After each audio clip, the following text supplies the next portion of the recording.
Bueno, y estamos con Preveniencia. No tenemos sol, Álvaro, hoy, ¿no? Pero tenemos un día que le va poniendo onda. Ha intentado resguardarse durante todo el día y eso es positivo. La lluvia está esperando que terminemos. Que yo llegue a casa, por favor. Bueno, que llegues a casa, entonces Porque estoy así, medio resfriada, y entonces más vale que no me moje. Vamos a hacer lo posible entonces para que la lluvia se aguante un poquito más. A las 4 salgo corriendo, ¿eh? Bueno, pero está bueno el día y parece lindo, que la primavera está entrando. Está lindo. Ya hay calor y ya se mantiene el calor, que eso no es poca cosa para esta época. Y tenemos invitadas. Y tenemos invitadas en el día de hoy. Es segunda semana del mes, como siempre desde hace unos meses a esta parte lo venimos haciendo, con integrantes de la Sociedad Uruguaya de Pediatría, para hablar de temas que a todos nos importan sobre los niños. Recordamos el miércoles pasado estuvimos hablando de cuidados paliativos pediátricos en ocasión de la jornada, congreso que les presentábamos. Que está el video subido para todas las personas que no lo vieron y lo quieran ver, y realmente fue muy positiva la charla. Y está en YouTube, ¿no? También, está en YouTube, está en todas partes. Facebook, YouTube, así que se puede ver bien y aprender mucho y tratar de conocer más de ese tema. Y además saber que estamos trabajando bien, ¿no? Sí. Porque realmente esta experta de Costa Rica, además premiada, ¿no? Le dio a Uruguay eso, de ir por un camino acertado en estos 10 años que tiene en Uruguay la experiencia. Claro, y con la experiencia de ella desde hace más de 25 años allá en Costa Rica, que es una referente mundial, ¿no? Creo que está bueno y volver a verlo. Hay que escucharla porque los conceptos son increíbles, ¿no? De aquello de qué es lo que vale, ¿no? Gastar más o preocuparse más y preocuparse bien, está muy bueno. Muy bueno. Y en el día de hoy tenemos a la doctora Anabel Akiki, que es pediatra, neumóloga, especialista en neumología pediátrica e integra el Comité de Neumología de la Sociedad Uruguaya de Pediatría. Con lo cual te damos la bienvenida. Muchas gracias por acompañarnos en este día. Muchas gracias a ustedes, es un gusto realmente estar acá. Además, como toda pediatra, es súper dulce. Muchas gracias. Esa es una característica. Sí, totalmente. Totalmente. Todas las colegas que han venido es una característica.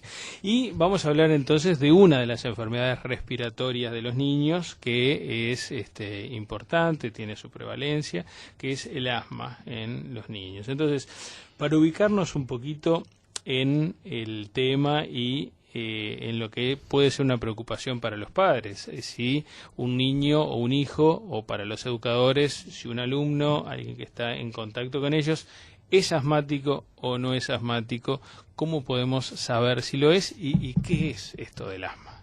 Ahí está. Bueno, muchas gracias Álvaro por la pregunta. El asma en sí es muchas veces un problema diagnóstico en los niños, a diferencia de los adultos. ¿Y por qué es un problema diagnóstico? Porque en los niños pequeños, menores de 6 años, no podemos hacer las pruebas de función pulmonar que podemos hacer en los niños mayores y en los adultos.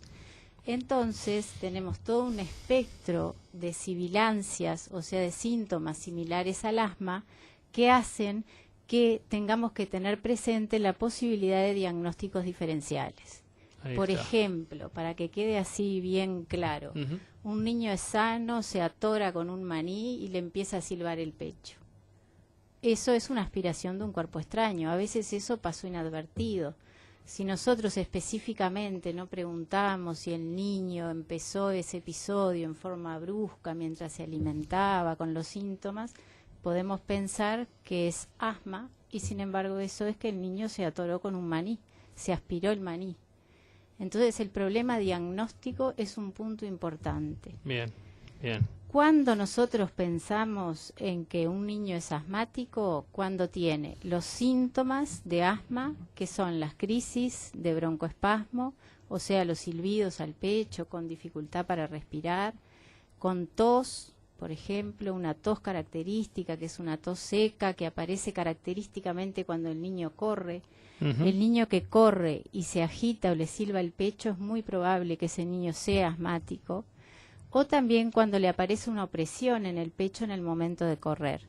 Esos son los síntomas típicos del asma. Entonces, si ese niño además tiene un terreno alérgico, o sea, tiene una rinitis alérgica, empieza a estornudar todas las mañanas, se suena la nariz, se le tapa la nariz, o si tiene alergia de la piel, un eczema atópico.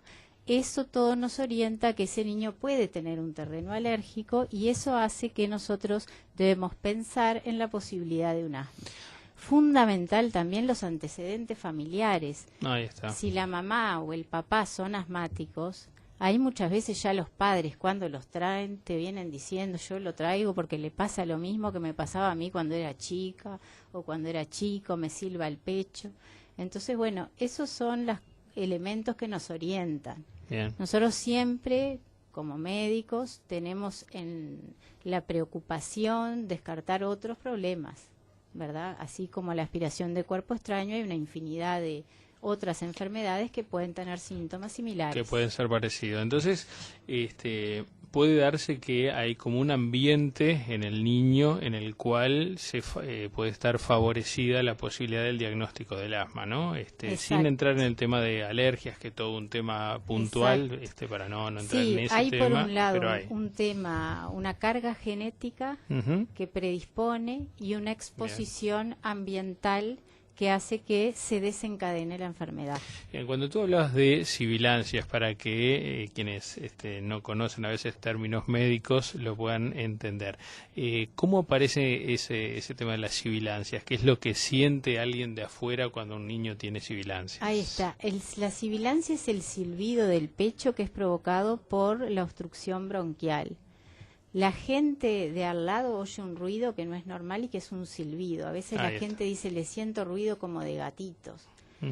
El otro día un papá me decía, le siento ruido como que estuviera masticando una galletita. A veces la gente lo refiere de diferentes maneras. Bien. Pero sí que la respiración tiene un ruido que no es normal. La respiración normal no se siente. Es distinto al ronquido. Claro. Ahí ya entramos en otro punto, el ronquido del niño cuando está durmiendo. Que eso en general es por otras causas, obstrucción de la vía aérea superior. Bien. Hay algunos temas que con relación al asma a veces tienen que ver con lo que se habla socialmente y demás, y a veces yo no sé si está bien encarado o no. El niño asmático tiene que hacer deporte, puede hacer deporte, no debe hacer deporte. Qué buena pregunta, ¿eh? Entonces, ¿cómo es ese tema? Si se puede, si hay algo que se pueda decir. Sí, se puede decir y se puede decir mucho porque justamente cada día más en la salud en general y en particular en el asma se habla de la importancia de la actividad física, del ejercicio. Entonces, si el ejercicio es beneficioso para la salud en general, no podemos dejar que nuestros niños hagan ejercicio. Para el asma en particular, esto es sumamente importante. ¿Por qué? Porque además de los beneficios generales para la salud, tenemos beneficios especiales para la enfermedad. En primer lugar, el fortalecimiento de la masa muscular. La masa muscular es bien importante, que esté fuerte porque así el paciente cuando tiene algún episodio de obstrucción lo va a poder superar con mayor facilidad. Bien. Y además hay otro tema que es muy importante, que es que muchas veces se confunde con que el asma hace mal o que el niño no puede hacer ejercicio. Pero ¿qué es lo que está pasando? Que el niño está quieto porque hace años que no hace nada, porque estaba mal del asma, porque no se trataba. Y entonces, ¿qué pasa? Ese niño lo que tiene es un desacondicionamiento físico. Claro. Es lógico que si empieza un día a correr, se va a sentir cansado. Más cansado. Pero no es cansancio porque se le cerró el pecho. Es cansancio porque nunca hizo nada, porque siempre estuvo quieto, porque estaba mal, porque no se trataba. Y eso lo vemos muy frecuentemente. Además, nosotros tenemos la manera de poder diferenciar si es que está mal del asma o si es que le falta entrenamiento. Eso lo podemos diferenciar haciéndole una prueba donde el niño corre y le evaluamos la función pulmonar antes y después de correr. Entonces, si el niño lo evaluamos después de correr y no se le cierra el pecho, pero dice no puedo respirar y nosotros con el estudio estamos viendo que el pecho no lo tiene cerrado porque tiene los mismos valores que antes, ese niño no tiene un problema respiratorio en el ejercicio. Se cansó porque le falta entrenamiento. Claro. Y lo que hay que hacer es irlo entrenando. Déjenme hacer una pausita porque la tengo por ahí y entonces aprovechemos. Una de nuestras médicas en aula Andrea Schiavone está por allí mandando saludos. Mira. O sea, Saludos. a ambas. Ahora voy con su... Bien, no, eso me parece más que interesante, ¿no? Poder diferenciar, porque muchas veces se puede tildar o catalogar al niño que tiene asma como que no tiene que hacer ejercicio, no puede hacerlo, y todo lo contrario, ¿no? Todo Es lo un niño contrario. que Lo que debe tenemos- hacer ejercicio controlado, pero debe Exactamente. hacerlo. Lo que tenemos que hacer es tratarlo para que esté bien, para que no tenga síntomas de asma y que pueda hacer la actividad en forma normal. El niño tiene que poder hacer todo lo que quiera. Y más que los niños pequeños, por ejemplo, los preescolares, no es como nosotros que de repente hacemos 1 hora de ejercicio una vez al día. Los preescolares corren todo el tiempo y ellos claro. tienen que poder correr todo el tiempo porque eso es lo normal y eso es lo que hace que el niño se pueda desarrollar bien. Entonces le tratamos el asma para que pueda hacer su actividad en forma normal. Únicamente lo dejamos sin hacer actividad si está en una crisis. Claro. Pero eso va a ser una situación puntual y va a ser puntualmente el día o los días que está en crisis, que si lo tratamos cada vez van a ser menos. Bien. Otro de los perfiles de niños que se pueden asociar en cierta forma a alguna dificultad con el asma es el niño obeso. Entonces, ¿cuál es ese vínculo entre obesidad y asma en los niños? Bueno, esto es todo un problema porque la obesidad, que hoy en día se considera una epidemia, coincide muchas veces con el asma y el problema es que una agrava a la otra. O sea, cuando tenemos un niño que está obeso, el asma se pone más grave y eso está comprobado por múltiples estudios. Y a su vez el problema es que muchas veces se genera un círculo vicioso porque se empeora el asma, el niño queda más quieto, muchas veces hay que dar más tratamiento, deja de moverse más y cuanto más obeso está, más quieto se queda y es peor. O y sea que la círculo alimentación es fundamental también con él. fundamental. La alimentación del niño obeso es fundamental, que sea una alimentación muy cuidadosa, evitando excesos de grasas, excesos de harinas, excesos de azúcar, porque tiene que ser una alimentación completa pero sin excesos. Y es fundamental que ese niño se mueva, que gaste energía, que camine, que corra, que nade, que haga lo que le guste, pero algo tiene que hacer, no lo podemos dejar quieto. Hemos escuchado muchísimas veces el tema de, no, es asmático, que no se canse, Que no no corra. corras con los demás. Claro, lo hemos escuchado Sí, todos sí, con sí. algún Sí. niño amigo que la madre le dice, no, quizás, y te miran y puede. dicen, porque es asmático, pero eso no lo dejo. Sí. Y acá estamos viendo que es todo lo contrario, ¿no? El Es todo lo sedentarismo no es bueno y hay que apuntar a que el niño tenga sus defensas. Exacto, y su actividad normal, porque la actividad es importante no solo por la parte física, sino también por la parte social, Claro. por la integración con los amigos, que pueda ir al campamento, que pueda ir a la playa, que pueda participar de el picnic, lo que hagan, que corra, que se mueva, todo lo que el niño quiera hacer lo tiene que poder hacer. El asma no es una limitante si está bien tratado. En relación entonces un poquito a eso del tratamiento también, hay algunos niños con asma que precisan a veces utilizar alguna inhalocámara, tanto en su hogar por supuesto, pero también en los lugares educativos, en el colegio, en el liceo, a veces precisan. ¿Cómo estamos en la comprensión, si se puede saber, de los lugares educativos en relación a permitir o no permitir que el niño utilice inhalocámara, la experiencia que ustedes pueden tener, si es fácil, si no es fácil, si hay alguna dificultad, si deberíamos hablar más de ese tema, ¿no? De que hay niños que, bueno, con asma en alguna crisis o semicrisis precisan la inhalocámara. Sí, en ese punto justamente hay un poco de dificultad porque muchas veces en las escuelas no se permite que los niños tengan medicación. O sea que en ese punto justamente tendríamos que trabajar en otro nivel para autorizar que la medicación que el niño tiene autorizada por su médico, por su pediatra o por su neumólogo, la pueda realizar cuando la necesita. Porque si nosotros le enseñamos al niño y le enseñamos a los padres que apenas empieza un episodio, lo tenemos que tratar porque la forma de que se mejore antes es tratarlo antes, No podemos, cuando al niño le aparecen los síntomas en la escuela, decir dejarlo sin tratamiento. Claro, dejarlo sin tratamiento. Además es una no enfermedad. Hay coherencia en ese punto. Y además es una enfermedad que cuando aparece la crisis, y la crisis es importante tratarlo rápido, ¿no? El tiempo tiene mucho que ver en cuanto a cómo contener esa crisis, ¿no? Sí, tal es así, Álvaro, que dicen que cuando empieza una crisis es como cuando empieza un incendio. Bien. Cuanto antes lo apague, mejor. Claro, sí, lo sofoque mejor. Después ya puede quedar fuera de control. Entonces, bueno, justamente por eso es que se enseña a los pacientes y a los padres a manejar la crisis apenas empieza. Bien. No se le dice cuando empiece llama al médico. Cuando empieza tú ya tenés la medicación, tenés la cámara, ya tenés anotado cómo darle la medicación. Para un episodio empezás así, con 4 inhalaciones de salbutamol, que es una dosis normal.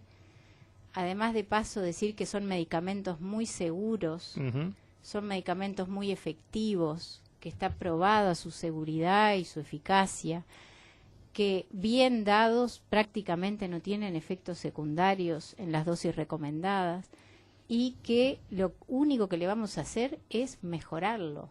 Claro. Entonces, se le enseña a que se le den la medicación para rápidamente mejorar. Los padres tienen ese plan escrito, lo pueden aplicar apenas empiezan los síntomas y es como ellos rápidamente pueden evitar que un episodio pase a mayores. Además, el niño se da cuenta cuando arranca la crisis, no, quizás si es muy chiquito no, pero después de cierta edad ya ellos mismos avisan cuando empieza la crisis, ¿no? Los niños avisan, los niños se dan cuenta y muchas veces se dan cuenta más que los padres. Bien. Eso nosotros, ¿cómo lo sabemos? Porque actualmente en la evaluación del asma se utiliza un cuestionario de evaluación que se llama ACT, que es Asthma Control Test, que para los niños menores tiene una parte que es para los padres y una parte que contestan los niños. Y muchas veces las respuestas de los niños, contestadas por los niños con caritas, ¿cómo te sentís hoy del asma? Bien, mal, muy bien, con carita sonriente si está muy bien o con carita triste si está mal, muchas veces se aproximan más al diagnóstico médico, clínico y espirométrico, que es muy interesante. Los niños se dan mucha cuenta de cómo están. Porque claro, cuando es un niño grande lo dice, pero cuando es un niño preescolar muchas veces no lo dice. Más. Bien. ¿Hay algunos mitos en relación al asma? Uy, un montón. Un montón. Yo no sé por qué en el asma hay tantos mitos. Es impresionante. Yo creo que debe ser de las enfermedades que más mitos hay, o sea, falsas creencias. Ahí está. Que uno de los mitos es que los inhaladores hacen mal. Sí. ¿De dónde pensamos que sale ese mito de utilizar mal la medicación y fundamentalmente de los adultos, que muchas veces se automedican en dosis tóxicas, cuando ya falta el oxígeno, siguen automedicándose? Y bueno, eso lleva a que se le eche la culpa después a que el remedio le hizo mal y en realidad lo que hizo mal fue que no consultó al médico en el momento que tenía que consultar. Ya cuando falta el oxígeno ya es un diagnóstico tardío, ya debería haber consultado mucho antes.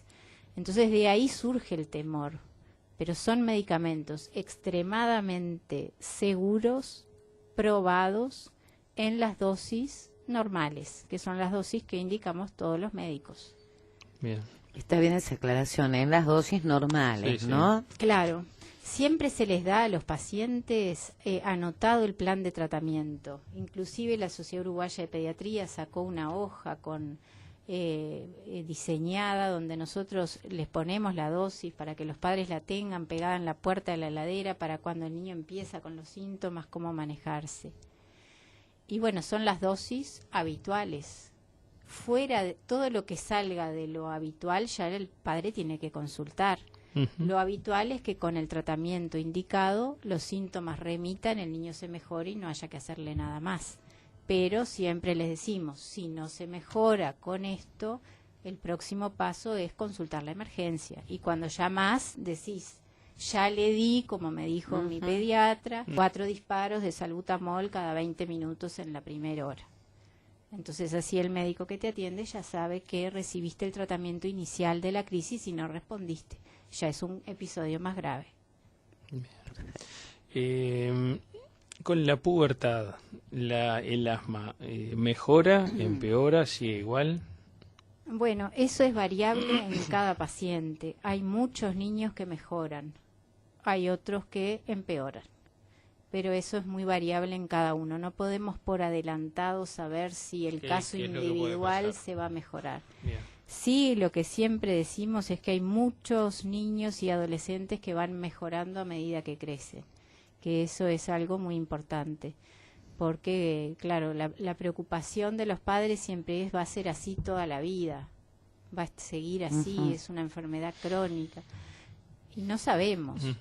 Tratado, las posibilidades de que mejore son muchísimas, pero el asma es una enfermedad crónica. Lo que mejora son los síntomas. La inflamación es una inflamación crónica.